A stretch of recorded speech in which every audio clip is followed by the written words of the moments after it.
Confiance en soi, ténacité, foi en son projet font partie du mindset lié à la réussite entrepreneuriale. C'est pourquoi chaque jeudi à 17h15 dans le Business Corner, Christine Andry vous partage des astuces uniques, des conseils, des idées et des interviews inspirantes pour garder votre flamme entrepreneuriale. Le Business Corner, créé pour vous aider dans les affaires, faciliter vos échanges et éliminer les barrières inutiles. Animée par Christine Andry, coach professionnelle spécialisée dans les entreprises, elle se concentre sur les problèmes réels rencontrés et vous aide à répondre aux préoccupations auxquelles vous êtes confrontés. Le Business Corner, c'est chaque jeudi 17h15 sur Facebook, LinkedIn et YouTube.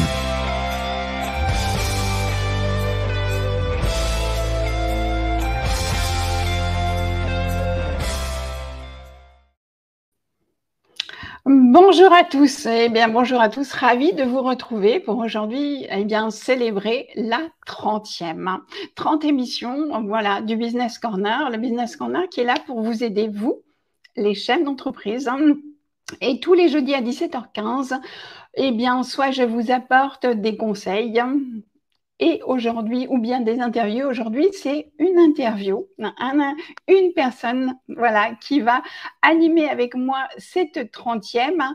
Donc, on est dans le mois de la communication, on est dans le mois de où je trouve mes clients.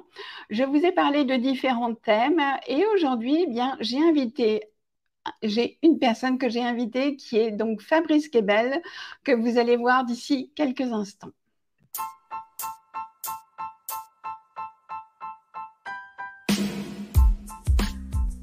Business Corner. Voici venu le moment inspirant, le moment apprenant, le moment challengeant. Voici venu le moment de notre invité.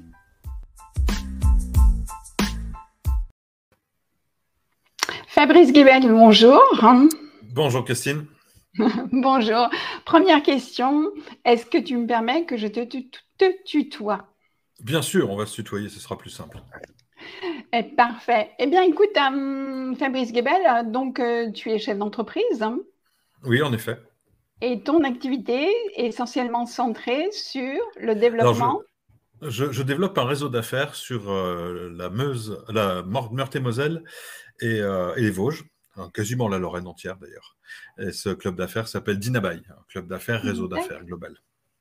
D'accord, donc pour ceux qui ne connaissent pas, effectivement, tu es basé actuellement en Meurthe-et-Moselle et tu le développes pour cette ancienne partie, ce qu'on appelle le Grand Est. Dans le Grand Est, il y avait la Lorraine, et donc tu es essentiellement sur le réseau Lorraine. Exactement. La première question que j'ai envie de te poser, est-ce que tu as toujours été chef d'entreprise? Non, je suis chef d'entreprise depuis 4 ans maintenant. Avant, j'ai été cadre en entreprise, cadre dirigeant la plupart du temps. J'ai toujours été dans le domaine commercial. Je viens de grosses entreprises type Fenwick, Konica Minolta, Xerox et autres. La dernière d'ailleurs, c'était Solocal. Et puis après avoir œuvré dans toutes ces grosses entreprises et managé, j'ai eu envie de travailler pour moi tout seul. J'ai eu envie d'arrêter de manager des gens parce que ça m'usait un petit peu trop. Et voilà. D'accord. Donc, tu as depuis 4 ans fait comme certains d'entre nous, ce qu'on moi j'appelle le grand saut. Exactement. Ça fait longtemps que j'y pensais. Et puis, j'ai rencontré Dinabai qui m'a séduit parce qu'on a une panoplie de services intéressants. Et je me suis dit, allez hop, je me lance. Voilà. Est-ce que quelle a été pour toi la chose la plus facile dans ce grand saut? La plus facile, ça a été tout simplement de me mettre dans l'action. Parce que j'avais envie de faire quelque chose, j'avais envie d'actionner vite, donc je me suis mis au boulot très vite. Ça a été simple, parce que c'est ma nature. D'accord. Et la chose la plus difficile? Alors la plus difficile, ça a été d'être sûr de ce que je faisais, d'avoir une vraie vue d'ensemble de là où j'allais, et puis aussi d'éviter toute l'anxiété qui va avec la création de chef d'entreprise. Est-ce qu'on va y arriver? Est-ce qu'on va dégager assez de chiffre d'affaires? Comment on va se payer, etc., etc. C'était ça vraiment le plus difficile. D'accord, ok. Et en t'écoutant, en fait, me vient à l'esprit ce que je développe souvent. En fait, pour réussir, il y a 4 grands items. La première, c'est d'avoir une idée.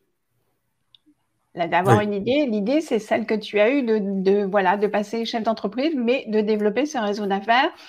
Moi, je la relie souvent au côté tête, le côté tête. Ensuite, la deuxième qui vient, c'est eh bien, les valeurs que tu portes et ce que tu as souhaité y mettre dedans, que je relierai au côté cœur. Et c'est ce qu'on ressent en fait lorsqu'on te rencontre sur les réseaux. En réalité, c'est le côté cœur et l'enthousiasme et tout ce que tu mets dedans. Il y a aussi bien le côté engagement physique, c'est-à-dire que tu es à fond, on sent le 100%, le dévouement. D'ailleurs, pour avoir participé au business en vol, et on en parlera un peu plus tard, c'est vraiment ça. En fait, tu as un engagement qui, moi, correspond au corps. Et le dernier, en fait, le dernier auquel on ne pense pas toujours, que je développe souvent, c'est le côté esprit. Le côté esprit, en fait, qui est relié au mindset. Est-ce qu'on a un bon mindset? Parce que pour réussir, tu vas être d'accord avec moi, un mindset entrepreneurial est vraiment nécessaire. Oui, je pense qu'il faut être toujours positif et croire en ce qu'on fait, et croire en soi-même. C'est parfois le plus difficile à obtenir. Mais quand on a les trois choses qui sont alignées, on y arrive. Et quand il y en a une qui se désaligne, on perd un petit peu et il faut absolument réaligner tout ça pour que ça fonctionne. À mon sens, c'est comme ça que ça fonctionne. Exactement. Donc, c'est pour ça que moi, je l'appelle tête, cœur, corps et esprit. Toi, tu parles de trois choses. Souvent, on parle de tête, de cœur et de corps. Tu parles d'alignement. Donc, bien la preuve que tu as travaillé aussi sur cette partie-là, sur la posture du chef d'entreprise et sur l'alignement qu'il y a lieu d'avoir pour avoir une réussite entrepreneuriale. Oui, en effet. Alors, je pense qu'au début, on se dit qu'il faut travailler dessus, mais il y a beaucoup d'intuition dans tout ça. À partir du moment où on sent que les choses vont moins bien, il suffit de se demander si nous-mêmes on va bien pour comprendre que ça va bien quand on va bien.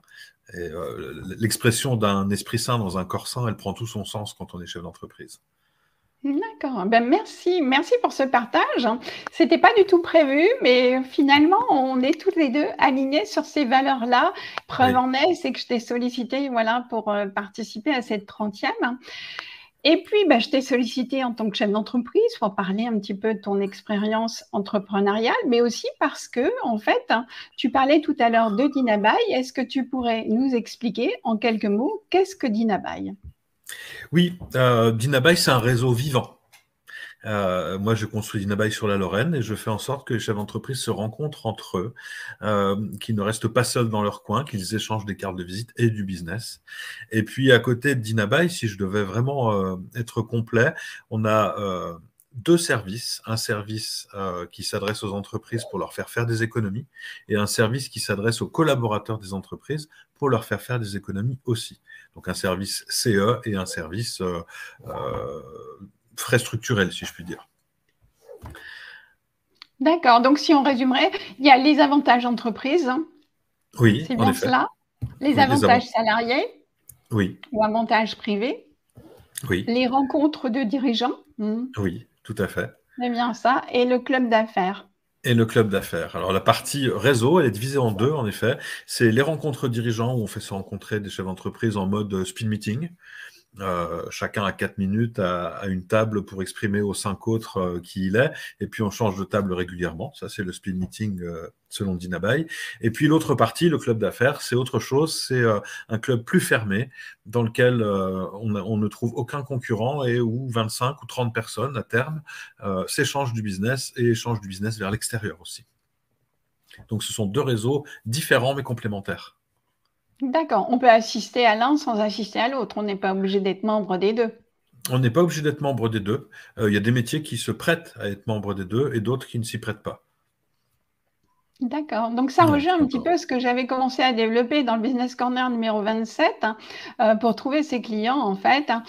C'est aller vers des réseaux aussi. En dehors de tout ce qui est digital, il y a aussi les réseaux physiques.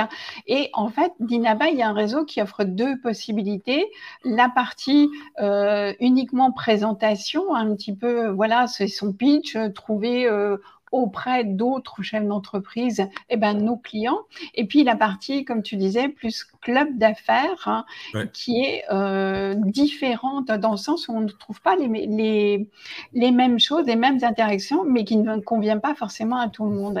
Et ça aussi rajoute à ce que je disais, c'est lorsque et tu me diras si tu es d'accord avec moi, lorsque on est chef d'entreprise, est-ce qu'on doit absolument aller dans tous les réseaux et tout faire?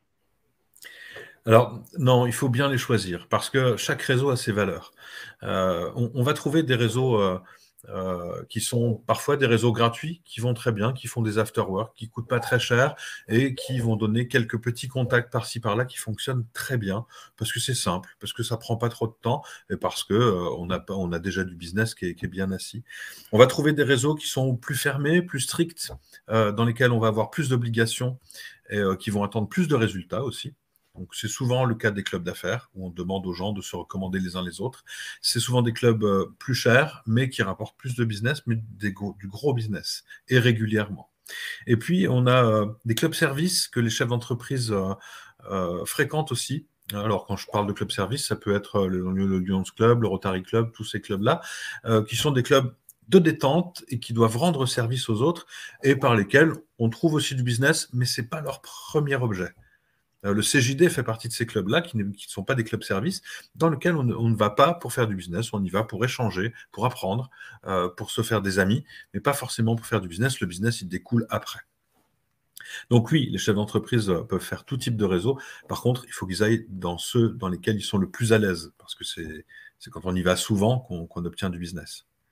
La redondance est importante en matière de recommandation spontanée. C'est exactement ce que je disais. En fait, il faut choisir en fonction de sa personnalité, de la personne qui anime aussi ce type de réseau, voir si on y trouve son compte ou pas.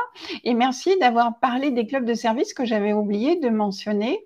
Je les appelais pas comme ça, moi, le Rotary Club, je savais pas que c'était leur nom, donc j'ai découvert aussi quelque chose. Le CJD aussi que je connaissais, mais pas sous le nom de... Voilà, je ne voyais pas dans quelle catégorie il se rattachait. Donc maintenant, pour moi, c'est beaucoup plus clair aussi. Merci pour ce partage. Et puis, on s'est rencontrés dernièrement sur un événement que tu as organisé en collaboration avec une autre personne. Et ça m'a fait rire quand j'ai vu le nom, parce que ça s'appelait Business en vol. Et moi, voilà, j'ai nommé aussi le business, cet échange que j'ai avec les chefs d'entreprise tous les jeudis à 17h15. Je l'ai appelé le Business Corner parce que j'aime les mots anglais. Souvent, on me le reproche, mais parfois, je trouve que certains mots anglais veulent bien dire ce que ça veut dire. Peux-tu nous parler un peu plus de ce qui t'a amené à développer ça et pourquoi ? Alors, le business en vol, c'est une idée qui a plus de 18 mois maintenant. Je souhaitais faire en sorte que mes petits chefs d'entreprise, TPE, PME, adhérents d'Inabai, rencontrent des chefs d'entreprise plus gros qu'eux. Peut-être pour échanger, parce qu'on sait que, d'une manière générale, les grosses entreprises ne vont pas vers les petites pour travailler, elles préfèrent employer des gens. Et puis, le marché change un petit peu, on a de plus en plus de mal à recruter, donc c'est important aussi de savoir qu'il y a des petites boîtes qui savent faire le boulot, même si elles sont indépendantes. Je me suis dit, je vais rapprocher les deux. Et dans cette cas, je me suis dit, comment je vais faire pour faire venir les grosses entreprises qui en fait n'ont rien à faire sur ce type de salon. Je vais rencontrer Marie-Pierre Dardenne, qui est à la tête d'une société qui s'appelle Curionomie, et elle organise, sa spécialité, c'est d'organiser du curio-guidage. Elle va organiser ça pour un anniversaire, elle peut l'organiser pour un team building en entreprise, et je me suis dit, pourquoi pas pour un salon. Donc, je lui ai soumis l'idée. Je lui ai dit, écoute, si je fais venir des grosses boîtes, est-ce que tu peux les curio-guider pour les envoyer papillonner de stand en stand, mais dans les bons stands, parce que ces gens-là, ils vont avoir envie de résultats rapidement.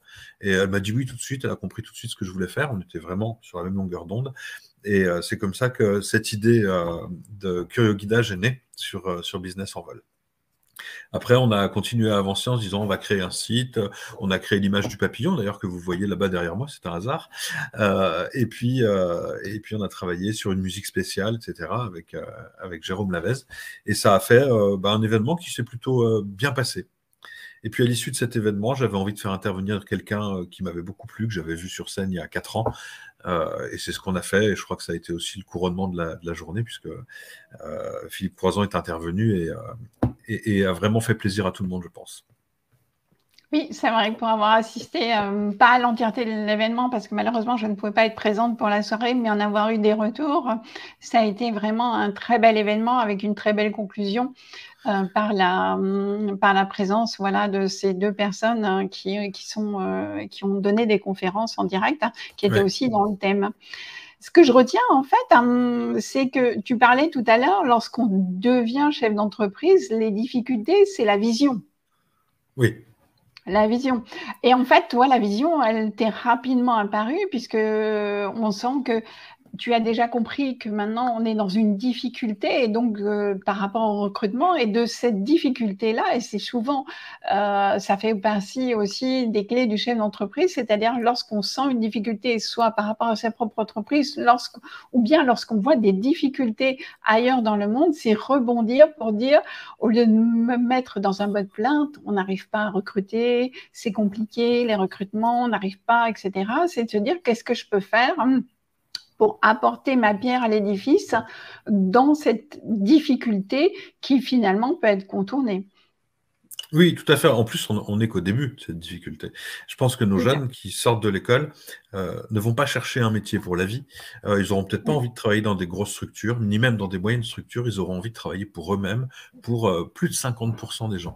Donc des petits métiers, des petits indépendants, il va y en avoir de plus en plus. Et je pense que les grosses entreprises auront intérêt à faire appel à eux, de plus en plus. Donc c'est que le début. C'est que mon avis, hein. Je peux me tromper, bien sûr, je ne suis pas économiste, hein, mais... mais un avis que je partage depuis un certain nombre d'années et qui tend à s'avérer vrai, puisque chaque fois que tu lis un petit peu plus sur la presse ou bien directement sur les réseaux sociaux, tu t'aperçois qu'en fait, bien, cette difficulté, elle est voilà, sur le recrutement. Alors tout le monde se demande où sont toutes ces personnes, parce qu'elles sont bien là, elles sont bien sur le marché de l'emploi, simplement qu'en fait, elles ne sont plus comme nous, on a été dévouées à une entreprise avec, je veux dire, un investissement en temps à plus de 100 ou 150%. C'est chacun est libre de choisir en fait pour qui il va travailler. Ça tend un peu, c'est la tendance que moi je trouve, que je vois actuellement, c'est qu'on s'autorise le droit de travailler avec qui on a envie, hein, et de travailler au moment où on a envie. C'est pas qu'on ne veut plus travailler, c'est qu'on ne veut plus travailler dans un mode qui nous est imposé par l'autre, hein, mais qu'on veut être dans une relation gagnant-gagnant. Et là, l'entreprise en elle-même, elle est gagnante dans cela, parce que je dis toujours que lorsqu'elle fait appel à un consultant extérieur, eh bien, lui, il est d'autant plus investi qu'il est sur une mission. On est plus, à mon sens, investi sur une mission courte que si on est sur du redondant, sur quelque chose qui est permanent. Il y a, en tant que chef d'entreprise, on parle de haut et de bas parce que ça se voit très fortement, souvent, surtout lorsque l'entreprise repose sur une seule personne. Hein, les hauts et les bas, eh bien, ils sont tout le temps comme ça et on en parle. Mais en tant que salarié, personne n'en parle, mais c'est exactement la même chose. Personne n'est au top du lundi au vendredi, qu'il soit salarié ou chef d'entreprise. On a tous nos jours avec et nos jours sans. Oui, tout à fait. Donc voilà, on ne fait que reproduire en fait un monde qui existe actuellement. Et j'ai même tendance aussi à dire, dépêchez-vous d'être chef d'entreprise maintenant parce que vous êtes les premiers à arriver sur le marché. Donc vous aurez déjà vos clients quand on sera un certain nombre beaucoup plus important, et donc le temps de se faire connaître, hein, parce qu'il ne faut pas se leurrer, on ne sait pas du jour au lendemain, quelques activités peuvent se développer du jour au lendemain, mais en moyenne, en général, il faut quand même, et tu me diras si je me trompe, plus de 3 ans pour arriver à vraiment développer une belle activité. Non, je suis d'accord avec toi, c'est 3 ans. Pour développer quelque chose de chouette, pouvoir se payer, pouvoir avancer, c'est 3 ans. Il y a quand même un gros avantage qu'on n'a pas évoqué, c'est que quand on est une petite entreprise, qu'on est seul ou 2 ou 3, on perd pas de temps avec des process, on perd pas de temps avec du reporting, on est toujours dans l'action. Et moi, ce qui m'a fait souffrir dans les grosses entreprises que j'ai fréquentées, c'était ça, c'était de devoir reporter à la grande direction, devoir faire des réunions avec mes collaborateurs, d'avoir tous les actes managériaux à faire aussi, qui sont nécessaires, mais lourds, et qui en fait empêchent l'action. Et je me retrouve bien plus libre tout seul dans une entreprise très modeste, et je peux faire ce qui me plaît. Et vraiment ce qui me plaît, et quand je le veux. Et ça, c'est ce que tu disais, Christine, faire ce qu'on a envie de faire, avec qui on veut le faire, et quand on veut, ça n'a pas de prix. Ça n'a pas de prix, même si le prix parfois est cher à payer, hein. Il y a certains jours qui sont plus agréables que d'autres, le démarrage, surtout en phase de démarrage. Mais Malgré tout, d'ailleurs, j'en profite pour me présenter à ceux qui vont te suivre aussi sur ce direct. Eh bien, justement, j'accompagne des chefs d'entreprise dans cette phase. Il y a une phase de démarrage qu'on appelle la phase de lune de miel. C'est magnifique, en fait. On découvre tout, justement parce qu'on quitte ce confort du salarié peut-être, mais aussi tout ce carcan. Et puis, tout le monde avait sa propre activité, alors que lorsqu'on devient chef d'entreprise, on a tout à faire. On a tout à faire, que ce soit la communication, la comptabilité, le développement, le commercial. Tout est à faire. Donc, on est dans cette phase de lune de miel où tout est beau. Moi, je me souviens avoir discuté lors de tables rondes de Dina Bay avec certains. Oui, ils sont tous d'accord à dire que le démarrage, c'est vraiment la lune de miel. Et puis, à un moment, il arrive un moment où les résultats ne sont pas forcément là où on les attendait. Ça tarde un peu, c'est difficile, ou bien voire même on fait un petit plouf et on ne comprend pas ce qui arrive. Et donc, c'est là où j'interviens en tant que coach, puisque je suis coach en entreprise, coach d'entrepreneurs, pour les aider à passer cette phase-là, qui est soit un palier et leur permettre de pallier au passé. J'ai perdu mon oreillette. Au palier, non mais voilà, pour ceux qui nous écouteront en podcast, en fait, il a perdu un de ses écouteurs, donc voilà pourquoi je me suis arrêtée. Oui, donc cette phase où on a besoin de passer au palier supérieur et parfois on a besoin de ce petit coup de pouce en tant que coach, c'est là où j'interviens. Ou bien pour ceux qui commencent à redescendre un petit peu, eh bien c'est toujours là où est ma force de frappe et c'est là où j'interviens auprès des chefs d'entreprise. Eh bien, nous voilà au terme de cet entretien. Est-ce que tu aurais quelque chose à rajouter, ne serait-ce que quels sont pour toi les trois gros... J'aurais envie de te poser une question. Quels sont pour toi les trois grands avantages à adhérer à un réseau? D'abord, on va rompre son isolement. Un chef d'entreprise est quelqu'un de très seul, d'une manière générale, qui a du mal à prendre des décisions. Donc, pouvoir échanger, c'est important. Ça, pour moi, c'est une chose primordiale.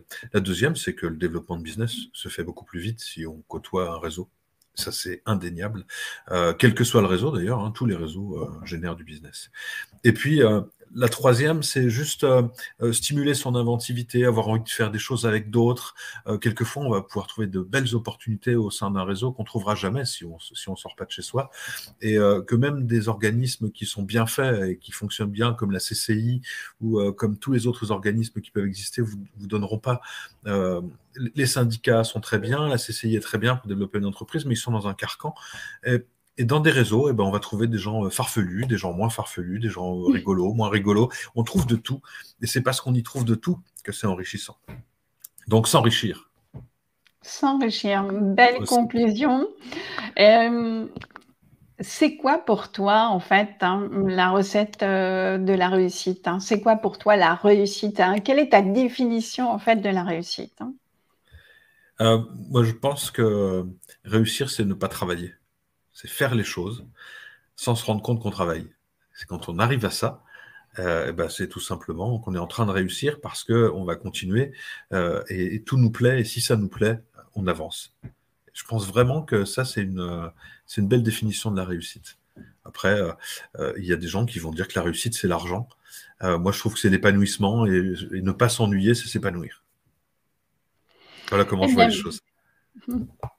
Merci pour cette conclusion. J'ai beaucoup apprécié cet entretien. J'espère que tous les membres du Business Corner l'auront apprécié aussi. Donc, vous tous qui êtes membres du Business Corner, merci de nous avoir suivis jusqu'à présent. Ceux qui ne le sont pas, je vous invite à adhérer directement. C'est un réseau, en fait, gratuit que j'ai créé sur mon propre profil Facebook ou bien LinkedIn. Et donc, n'hésitez pas à adhérer pour pouvoir bénéficier des conseils, des astuces ou d'interviews inspirantes telles que celles que nous avons eues aujourd'hui. Merci à tous de nous avoir suivis. Je vous souhaite une bonne fin de jeudi, une bonne fin de semaine pour ceux qui nous écoutent. Et j'ai juste oublié de vous rappeler que depuis peu également, pour ceux qui préfèrent la version audio, cette émission existe également en podcast. Donc, n'hésitez pas à liker, partager à tous ceux qui ont besoin. En attendant, merci Fabrice. Merci à toi, Christine. Bonne fin de semaine à tous. Merci.